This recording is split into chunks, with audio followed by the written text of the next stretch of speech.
ज्यादा पागल बाड़ो हम जानता नी रात भर जागल बाड़ो।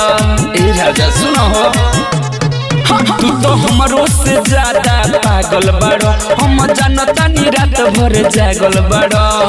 मारेला चोट हम दांत होला कोट पाजा में धोरे लकोस कोस। बस राजा बस बस कतना मरबा धस धस। बस राजा बस बस कतना मरबा धस धस।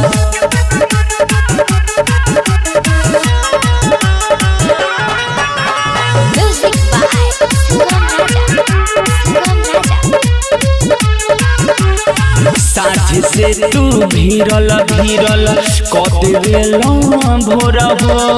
मान लो ना बतिया बारो जरिए के मुँह जोर हो।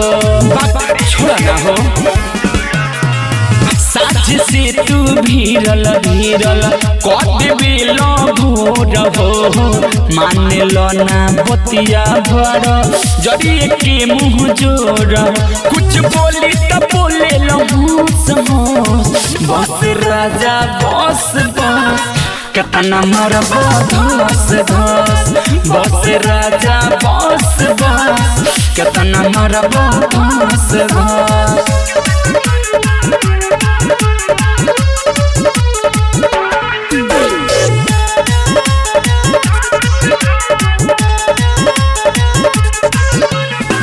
अंग धके तंग करेला कहल करिले कमही हो। तू तो अपन डोजी पुरावेला हार जानी हमही हो।